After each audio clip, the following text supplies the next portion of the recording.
Hola, ¿cómo están? Acá vamos al segundo encuentro que tenemos en esta materia, macrocriminalidad económica.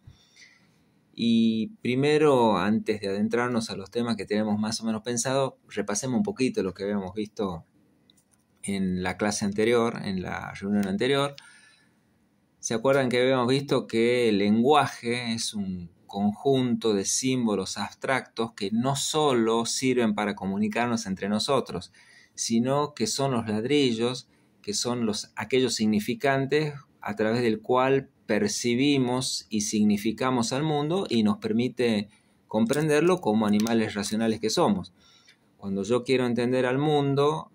cuando quiero entender lo que me rodea, simbolizo cada una de las cosas materiales, lo simbolizo a través del lenguaje, principalmente, y a través del lenguaje voy construyendo las abstracciones que me permiten interpretarlo e intencionalizar sobre el mismo para preservarlo o cambiarlo. Esa es la importancia del lenguaje. Y dentro del lenguaje teníamos que una manera de regular las conductas de las personas que estamos en sociedad era a través del derecho, que era la regulación de la conducta humana en su interferencia intersubjetiva. Es decir, delimitamos, regulamos, vamos acondicionando, viendo y percibiendo las conductas de las personas que interactúan en una sociedad a través del derecho, expresado como un conjunto de normas que son dictum discursivos, que se hacen obviamente a través del lenguaje, y con eso tenemos lo que es la regulación, la delimitación de cuáles conductas son aceptadas y cuáles son reprochadas en el margen de una sociedad, en la vida de una sociedad. Siguiendo con eso, habíamos visto que dentro del derecho, dentro de esas regulaciones que hay, están las regulaciones que son de orden privado, aquellas que se dan entre particulares, y las regulaciones que son de lo que hace al derecho público, es decir, cuando uno de los sujetos regulados es el Estado. Dentro de lo que es el derecho público, hemos visto que hay una rama que se llama derecho penal, que la habíamos interpretado y entendido como aquella rama que regula la potestad punitiva del Estado. Si la potestad punitiva del Estado no se regula, tiende a desbordarse y tiende a ser utilizada arbitrariamente. Entonces nosotros vamos a tener un plexo normativo de leyes, de normas, de dictum, que la regulan, que la tratan de hacer previsible y que le tratan de poner límites que son queribles y deseables para una buena convivencia en la comunidad y sobre todo para evitar la arbitrariedad del soberano. Que aquel que ejerza el poder del Estado no pueda utilizar la potestad punitiva del Estado de manera egoísta, de manera caprichosa, de manera aleatoria, sino que la tiene que utilizar a los efectos de perseguir un bienestar general, un bien común para toda la comunidad. Esto era a grandes rasgos lo que habíamos dicho. Y habíamos terminado con que el derecho penal, esa potestad punitiva del Estado, suele ser ejercida de manera selectiva, y funcional al poder. Es decir, la potestad punitiva no se encarga únicamente de perseguir aquellos actos que corroen una buena y provechosa convivencia en la sociedad y que causan algún tipo de lesión a quienes viven e interactúan en ella,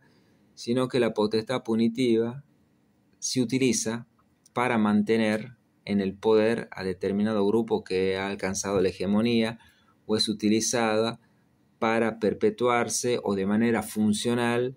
a quienes son los ganadores de ese orden social, a quienes se han conseguido ubicar en la punta de la pirámide del orden de la dominación social. Es decir, muchas veces la potestad punitiva no es utilizada para perseguir a aquellos que producen algún tipo de desvalor o ataque a la convivencia social, sino simplemente de manera funcional para que se perpetúe un esquema de poder que favorece a unos pocos, esos pocos que han conseguido estar en el tope de la escala social, en el tope de aquellos que dominan a la sociedad en general, de los ganadores de esa sociedad. Dicho esto, vamos a tratar de hacer una aproximación de lo que es el delito de cuello blanco. el delito de cuello blanco, el white collar crime, es una noción elaborada por Edwin Sutherland, que no era abogado, era criminólogo, era sociólogo, y se dio cuenta que hay determinadas conductas que son disvaliosas y lesivas para el conjunto de la sociedad, que sin embargo no son percibidas como si fuesen delito. Entonces Sutherland empieza a aproximarse a la cuestión y se da cuenta de lo siguiente: esas conductas que son disvaliosas para la convivencia, para la paz social, para un armónico desarrollo de la comunidad, son desempeñadas normalmente sin que sea necesario una violencia física material. Son violentas, sí, porque desposeer a alguien de su patrimonio es siempre violento. Sin embargo, la forma con que se da no es el robo típico de una persona que encañona a otra, sino que son por ahí procedimientos financieros, procedimientos contractuales que no se presentan a los ojos de la sociedad como una acción violenta física, sino simplemente con determinados manejos que no tienen las características de la violencia formal. Y tienen otro ingrediente más. Estos manejos de tipo contractuales, jurídicos, financieros, que constituyen un hecho violento, pero que no se dan en una violencia material, sino en una violencia que es más bien soterrada e invisible, son desarrolladas, son desplegadas por personas que gozan de prestigio en esa sociedad, que estarían incluso en el tope de la escala social y que son vistos, como diría Sutherland, como respetables hombres de negocios, que sin embargo despliegan conductas delictivas que no son percibidas por la población en general como si lo fueran. Bien, estas conductas delictivas desplegadas por respetables hombres de negocios son lesivas porque desapoderan del patrimonio, desapoderan de la riqueza, desapoderan del bienestar a grandes porciones populosas de la comunidad. Sin embargo, no son concebidos como si fuesen delito, y de hecho el aparato punitivo no las persigue a estas conductas disvaliosas, y si las persigue mal, las persigue sin poner enjundia, las persigue sin poner diligencia, las persigue de una manera ineficaz e ineficiente. Y ahí tenemos entonces configurado el delito de cuello blanco, que es aquella conducta delictiva desplegada por miembros respetables de una comunidad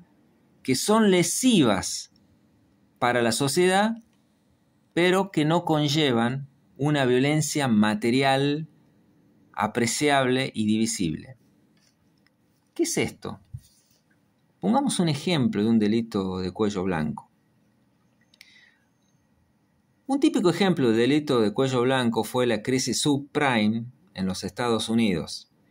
La crisis subprime de los Estados Unidos ocasionó una lesión al mayor presupuesto público del mundo, que es el presupuesto del gobierno de los Estados Unidos.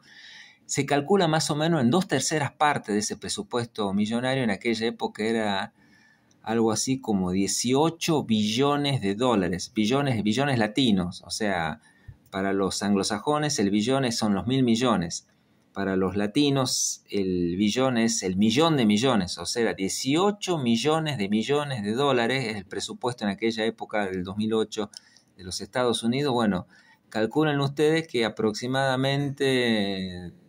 2 por 6, 12, 2 por 8, 6, 16.000 millones de dólares, serían 12.000 millones de dólares, se fueron a cubrir los perjuicios económicos que ocasionó la crisis subprime, que en el siguiente video les voy a explicar un poquito en qué consistió.